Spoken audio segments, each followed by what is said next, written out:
மரணத்தை பற்றி அதிகம் பேசப்படுவதை நாம் கேட்கிறோம்.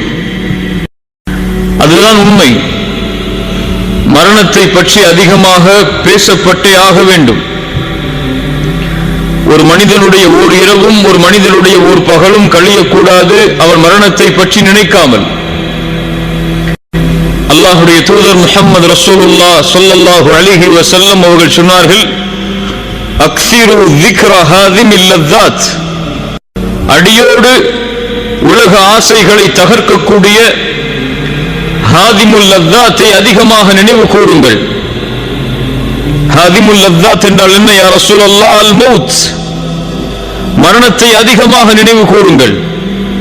அதுவே உலக ஆசைகளை அடியோடு தகர்த்துவிடும் என்று ரசூலுல்லாஹ் ஸல்லல்லாஹு அலைஹி வஸல்லம் அவர்கள் சொன்னார்கள். மரணம் அதிகமாக நினைவு கூறப்பட்டே ஆக வேண்டும்.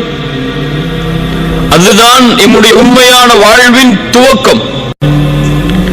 நாம் அறிந்து கொள்ள வேண்டும், அல்லாஹ் ரப்புல் ஆலமீன் படைத்த இந்த உலக வாழ்க்கை ஒரு குறிப்பிட்ட எண்ணிக்கைக்குரிய நாளுக்கு தான். யாரும் இந்த பூமியில் நிரந்தரமாக வாழவில்லை, வாழ முடியாது.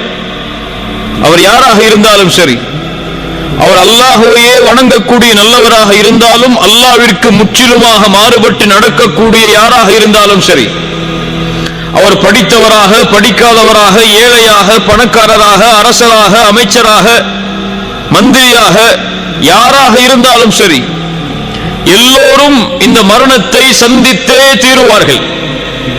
குர்ஆன் தெளிவாக சொல்லுகிறது, குல்லு நஃப்ஸின் ذائقத்துல் மௌத். குல்லு நஃப்ஸ், படைக்கப்பட்ட எல்லா ஆத்மாவும் மரணத்தை சுவைத்தே தீரும். அல்லாஹ் ரப்புல் ஆலமீன் கூறுகிறான், குல்லு மன் அலைஹா ஃபான் வயப்கா வஜ்ஹு ரப்பிக ذுல் ஜலாலி வல் இக்ராம். இந்த பூமியில் படைக்கப்பட்ட எல்லா படைப்புகளும் அழிந்தே தீரும். அந்த கண்ணியம் பொருந்தி அந்த ரப்புடைய முகத்தை தவிர, அவனை தவிர எல்லாம் அழியும், எல்லாம் மரணிக்கும். எல்லாவற்றிற்கும் அல்லாஹ் ரப்புல் ஆலமீன் ஒரு நேரத்தை வைத்தே இருக்கிறான். நானும் மரணிப்பேன், நீங்களும் மரணிப்பீர்கள். என் மரண செய்தி இந்த உலகத்திலே பகிரப்படும், உங்கள் மரண செய்தி உலகத்திலே பகிரப்படும். அதுவும் இந்த காலம் மறுமை நெருங்கிக் கொண்டிருக்கக்கூடிய காலம். ரசூலுல்லாஹி ஸல்லல்லாஹு அலைஹி வஸல்லம் சொன்னார்கள், மறுமையுடைய அடையாளங்களில் ஒன்று மௌத்துல் ஃபஜ்அ, திடீர் மரணம். உறங்குவார், காலை எழுந்திருக்க மாட்டார், விளையாடி கொண்டிருப்பார், திடீரென்று நெஞ்சை பிடிப்பார், மரணித்து விடுவார். திடீர் மரணம் ஏற்படும் மறுமைக்கு முன்னால். அப்படிப்பட்ட காலத்தில் தான் நாம் வாழ்ந்து கொண்டிருக்கிறோம். யார் எப்போது எந்த நிலையில் எந்த நேரத்தில் மரணிப்பார்கள் என்ற எந்த செய்தியும் இப்போது ஊகித்து சொல்ல முடியாது. சிறிய காய்ச்சலில் மருத்துவமனையில் சேர்க்கப்பட்டிருப்பார், அந்த காய்ச்சல் அவருக்கு மரணத்தை ஏற்படுத்தி இருக்கும். அல்லாஹ் ரப்புல் ஆலமீன் அதைத்தான் சொல்கிறான், وَمَا تَدْرِي نَفْسٌ مَاذَا تَكْسِبُ غَدًا وَمَا تَدْرِي نَفْسٌ بِأَيِّ أَرْضٍ تَمُوتُ. எந்த ஒரு ஆத்மாவிற்கும் தெரியாது அது நாளை எதை செய்யும் என்று. எந்த ஒரு ஆத்மாவும் அறிய முடியாது அது எந்த இடத்தில் மரணிக்கும் என்று. அல்லாஹ் ரப்புல் ஆலமீன் நம்முடைய மரணத்தை சிறந்த மரணமாக ஆக்கி தருவானாக. அதுதான் உண்மை. என் மரணத்துடைய நிலைமையை நினைத்து பாருங்கள், உங்களுடைய மரணத்துடைய நிலைமையை நினைத்து பாருங்கள். மரணமாக கூடிய அந்த நேரம், நம்முடைய உயிர் தொண்டை குழியை அடைக்கக்கூடிய அந்த நேரத்திற்கு முன்னால் உள்ள நிலைமை, நம்முடைய பார்வைகள் எல்லாம் நிலைகுத்தி இருக்கும், நெற்றியெல்லாம் வேர்க்க ஆரம்பித்துவிடும், முடிகள் எல்லாம் சிலிர்க்க ஆரம்பித்துவிடும். எம்மை சுற்றி நம்முடைய உறவினர்கள் இருக்கலாம், இல்லாமலும் இருக்கலாம். எப்படி மரணம் வரும் என்று தெரியாது. தனிமையின் அறையில் இருக்கும் பொழுது, கதவுகள் அடைக்கப்பட்டிருக்கும் போது மரணம் வந்தால் மக்கள் அறிவார்கள் 2-3 நாளுக்கு பிறகுதான் நாம் மரணமாகிவிட்டோம் என்று.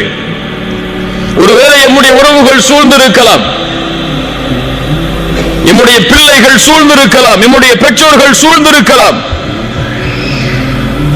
அந்த நிலையில் கண்களுக்கு புலப்படும் மறைக்கப்பட்ட விஷயங்கள் எல்லாம், ஷைத்தான் அவனுக்கு மிக அருகாமையில் வருவான்.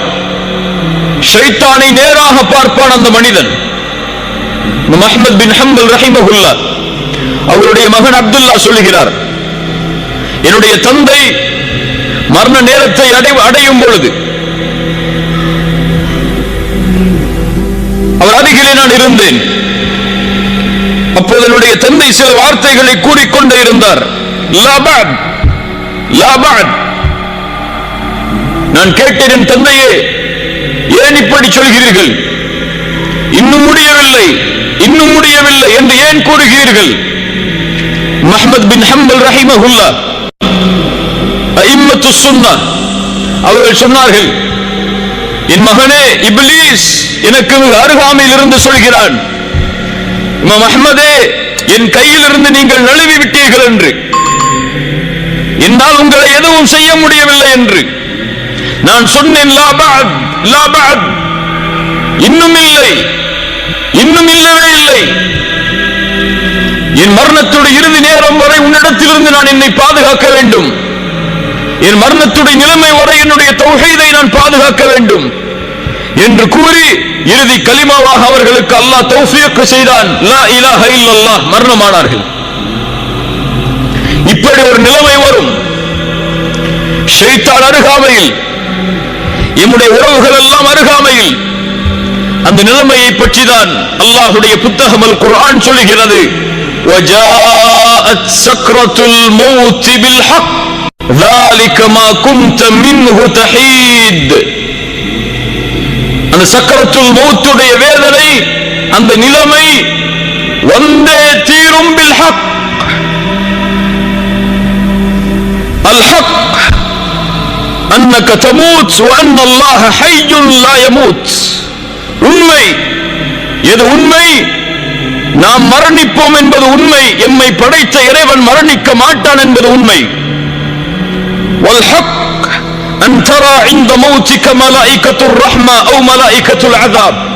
இந்த இரண்டு கண்களால் அந்த மரணத்துடைய வேளையில் ஒன்று மலாயிகத்துர் ரஹ்மாவை பார்ப்போம் அல்லது மலாயிகத்துல் அஸாபை பார்ப்போம். அது உண்மை.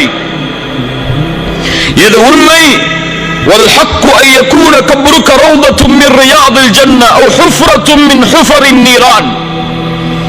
ஒன்று நம்முடைய கபர் சொர்க்கத்துடைய பூஞ்சோலையாக இருக்கும் அல்லது நரகத்துடைய படுகொலையாக இருக்கும். இது உண்மை. وجاءت سكرة الموت بالحق. سكرة الموت, அந்த இறுக்கமான நேரம், அந்த கடினமான நேரம், அந்த மறுமையின் அடையாளங்களை உள்ளடக்கிய அந்த நேரம், பில் ஹக், அது நடந்தே தீரும், அது வந்தே தீரும். ذلك ما كنت منه تحيد أي تهرب. எதை விட்டு நீங்கள் விரண்டு செல்கிறீர்களோ, எது உங்களை வந்துவிடக் கூடாது என்பதற்காக உங்களை பாதுகாக்கிறீர்களோ, ஓடுகிறீர்களோ, அதை நீங்கள் அடைந்தே தீருவீர்கள். எப்படி நோய் வந்தால் மருத்துவமனையை நோக்கி ஓடுகிறோமோ, பசி வந்தால் உணவை நோக்கி ஓடுகிறோமோ, அது போன்று இந்த நிலைமை வந்தால் அதிலிருந்து தப்பிக்க வேண்டும் என்று எல்லோரும் விரும்புவார்கள். ஐனல் மஃபர், எங்கே ஓடி மறைய முடியும்? இங்கே ஓடி எம்மை மறைத்துக் கொள்ள, பாதுகாத்துக் கொள்ள முடியும்?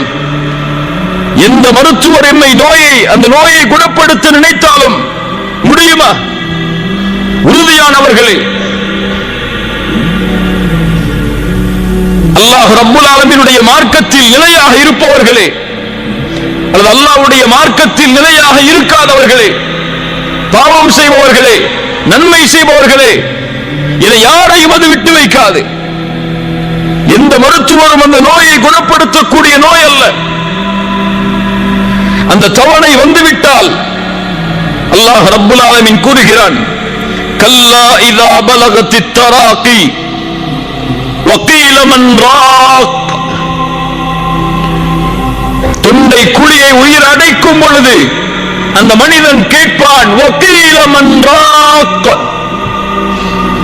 இப்னு அப்பாஸ் ரலியல்லாஹு அன்ஹு அவர்கள் சொன்னார்கள், ராக் மையர்கபு ரூஹி, என் ரூஹை யார் எடுத்துச் செல்வது வானத்தில்?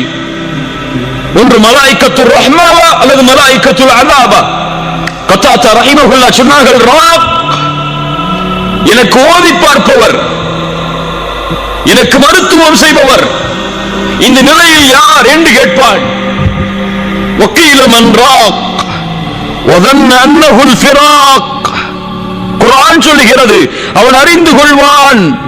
இது யாரும் குணப்படுத்தக்கூடிய நோய் அல்ல. எந்த மருத்துவரும் இந்த நோயை குணப்படுத்தி விட முடியாது.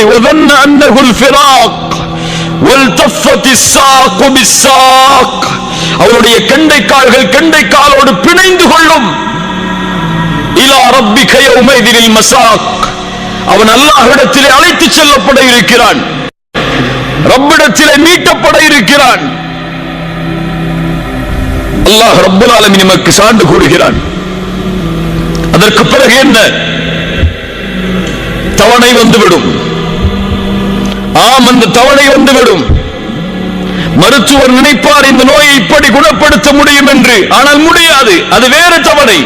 இவர் ஒரு தவணையை நிர்ணயிப்பார், அல்லாஹ் ஒரு தவணையை நிர்ணயித்திருப்பான். فَإِذَا جَاءَ أَجَلُهُمْ لَا يَسْتَأْخِرُونَ سَاعَةً وَلَا يَسْتَقْدِمُونَ. அந்த தவணை வந்தால் ஒரு நிமிடம் பிற்படுத்தவும் படாது, ஒரு நிமிடம் முற்படுத்தவும் படாது.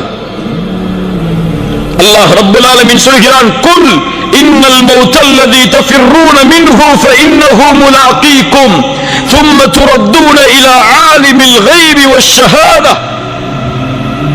எந்த மரணத்தை கண்டு நீங்கள் விரண்டு செல்கிறீர்களோ அந்த மரணம் உங்களை சந்தித்தே தீரும். அதற்கு பிறகு எந்த மறைவான ஞானங்கள் வெளிப்படையானவை யாரிடத்திலே இருந்ததோ அந்த ரப்பிடத்திலே நீங்கள் ஓட்டிச் செல்லப்படுவீர்கள், அழைத்து செல்லப்படுவீர்கள். அவன் உங்களுக்கு அறிவிப்பான் நீங்கள் செய்த அமல்களை. ஐனமா தகூனு யுத்ரிக்குமுல் மௌத் வலவ் குன்தும் ஃபீ புரூஜின் முஷய்யதா. பலமான இரும்பு கோட்டைகளை கட்டிக்கொண்டு நீங்கள் உள்ளே இருந்தாலும் அங்கும் உங்களை இந்த மரணம் சந்திக்க வரும். சுப்ஹானல்லாஹ்.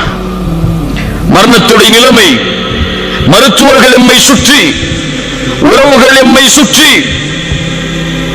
ஒரு முஃமினாக இருந்தால், ஒரு முஸ்லிமாக இருந்தால், ரப்பை தெரிந்தவனாக இருந்தால், மார்க்கத்தை தெரிந்தவனாக இருந்தால் ஒரு வார்த்தையை சொல்ல முற்படுவான். என்ன வார்த்தை? என்ன வார்த்தை? லா இலாஹ இல்லல்லாஹ். அல்லாஹ் யாருக்கு அருள் செய்கிறானோ அவர்களுக்கு இலகுவாக இருக்கும். அல்லாஹ் யாருக்கு அருள் செய்யவில்லையோ அவர்களுக்கு அந்த உதடுகள் மலைகளை விட கனமாகிவிடும். முடியாது, அசைக்க முடியாது, அவன் நினைப்பதை கூற முடியாது. அங்கே இருக்கக்கூடிய சில மனிதர்கள் சொல்லலாம், இவர் லா இலாஹ இல்லல்லாஹுவை சொல்ல முற்படுகிறார், ஆனால் முடியவில்லை என்று. சிலர் சொல்லலாம், இவர் ஏதோ இடத்திலே பேச நினைக்கிறார், ஆனால் முடியவில்லை என்று. சிலர் சொல்லலாம், இவர் இதை பற்றிய மனத்திலே கூறியே ஆக வேண்டும், ஏன் கூறாமல் இருக்கிறார் என்று. அதை எல்லாவற்றையும் கேட்பான். அங்கே பேசக்கூடிய அனைத்தும் அவனுடைய செவிக்கு விழும். பிள்ளை அழைப்பார் என் தந்தையே, மனைவி அழைப்பார் என் கணவனே, பெற்றோர்கள் அழைப்பார்கள், உறவுகள் அழைப்பார்கள், எங்களை விட்டு பிரிந்து விடாதீர்கள், எங்களோடு எங்களுடைய வாழ்க்கைக்கு நீங்கள் தேவை, நீங்கள் இல்லாத வாழ்வை நாங்கள் எண்ணி பார்க்க முடியாது என்று கதறுவார்கள். அந்த நிலைமை வரும். அவனால் அவனுடைய நாவுகளை அழைக்க முடியாது. அவர் உள்ளம் எண்ணும், பேச நினைக்கும், என் மனைவியே, என்னுடைய பெற்றோர்களே, உறவுகளே, இதோ இந்த வீடு உங்களுக்காக நான் அமைத்தது, என்னுடைய வாழ்க்கை உங்களுக்காக நான் செலவழித்தது, என்னுடைய செல்வம் அனைத்தும் உங்களுக்காக நான் விட்டு செல்வது, என்னை பாதுகாப்பதற்கு ஏதாவது உதவியை செய்யுங்கள் என்று உள்ளம் கேட்க நினைக்கும், ஆனால் முடியாது. அல்லாஹ் ரப்புல் ஆலமீன் சொல்கிறான், ஃபலௌலா இதா பலகத்தில் ஹுல்கூம். அந்த உயிர் அந்த தொண்டை குழியை அடைத்து விட்டால், வஅன்தும் ஹீனைதின் தன்துரூன், ஒருவேளை நீங்கள் அதை பார்த்துக் கொண்டிருக்கலாம். வனஹ்னு அக்ரபு இலைஹி மின்கும் வலக்கின் லா துப்சிரூன்.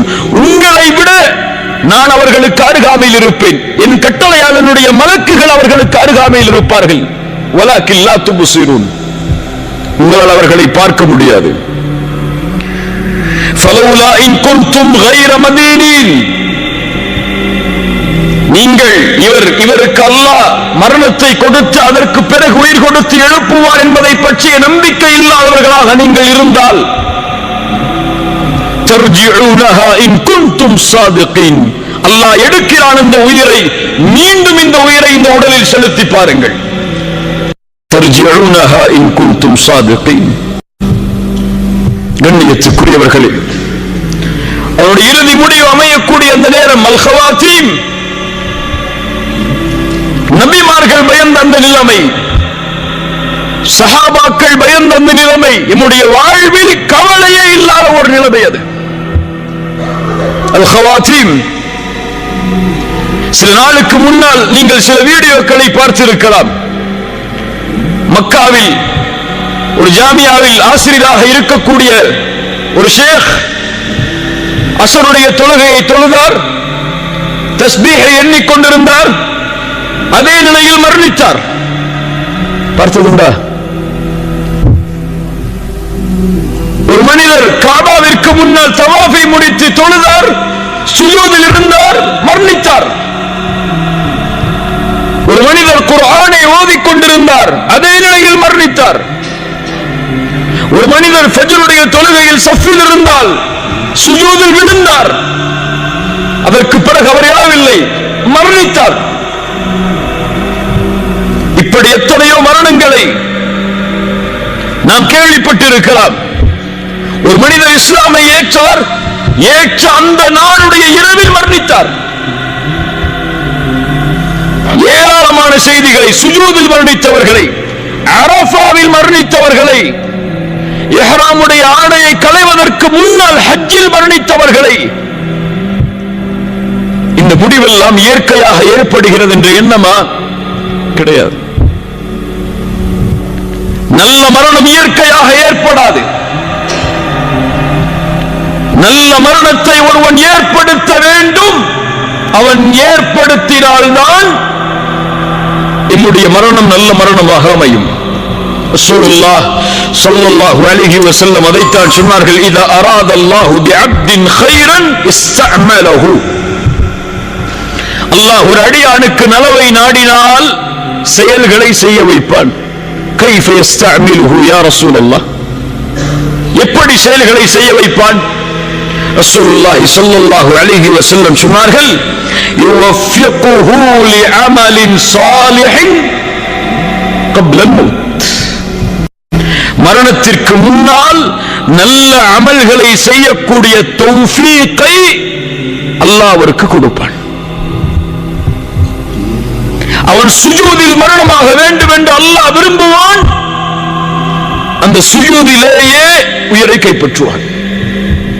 ஏன் அல்லாஹ் சுஜூதில் உயிரை கைப்பற்றுகிறான்? ஏன் இஹ்ராமில் அல்லாஹ் உயிரை கைப்பற்றுகிறான்? ஏன் இந்த நிலைமையில் கைப்பற்ற வேண்டும் என்று அல்லாஹ் விரும்புகிறான்? ரசூலுல்லாஹி ஸல்லல்லாஹு அலைஹி வஸல்லம் அதையும் சொன்னார்கள், யுபஅஸு குல்லு அப்தின் அலா மா மாத அலைஹி. ஒரு மனிதன் எப்படி மரணிப்பானோ அப்படியே மறுமையில் எழுப்பப்படுவான். சுஜூதில் மரணித்தவன் சுஜூதுடைய நிலைமையிலேயே எழுப்பப்படுவான்.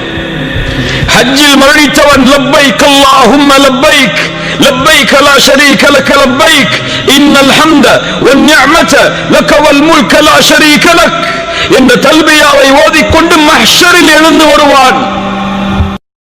குர்ஆனை ஓதி மரணித்தவன் குர்ஆனை ஓதிய நிலையிலேயே எழுந்து வருவான். அதுபோல்தான் பாவமும். பாவத்தில் மரணித்தவன் பாவத்தின் நிலையிலேயே எழுந்து வருவான். மன் ஆஷ அலா ஷைஇன் மாத அலை வமன் மாத அலா ஷைஇன் புஇஸ அலை. ஒரு மனிதன் எப்படி வாழ்கிறானோ அப்படியே மரணிப்பான்.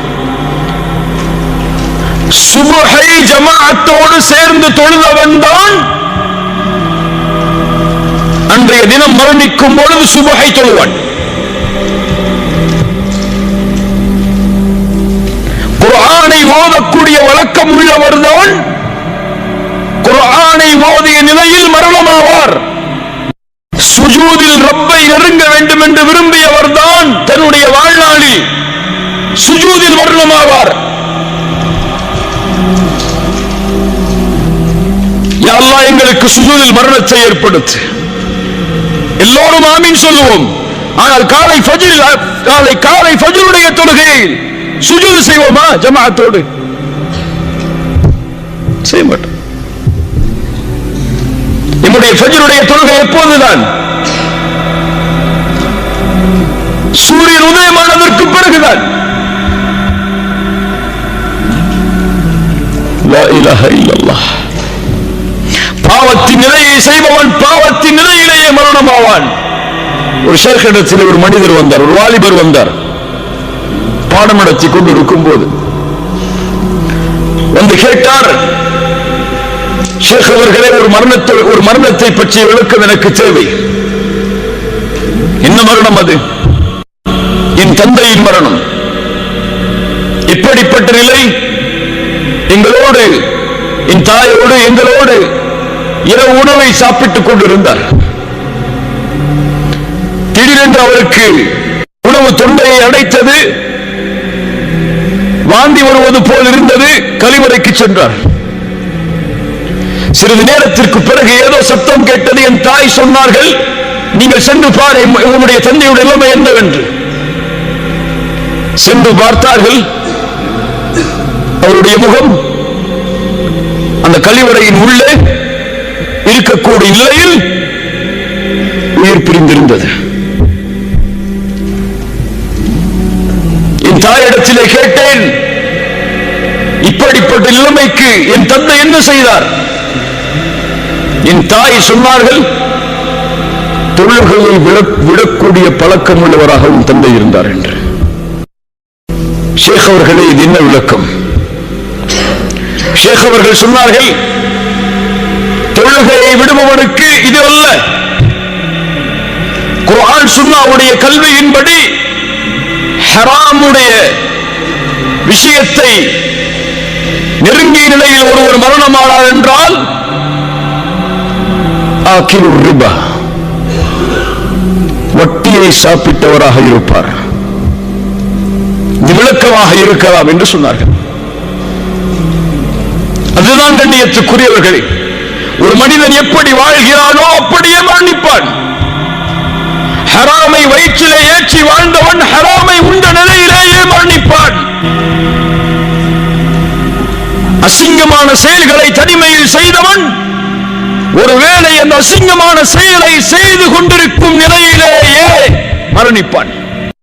தவறான காட்சிகளை யாரும் பார்க்கவில்லை என்று பார்த்தவன்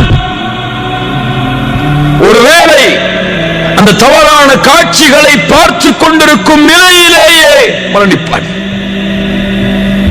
வாழ்வு எப்படியோ அப்படித்தான் மரணம், மரணம் எப்படியோ அப்படித்தான் மறுமையுடைய எழுப்பு. அல்லாஹ் ரப்புல் ஆலமீன் நம்முடைய மரணத்தை சிறந்த மரணமாக ஆக்கி தருவானாக.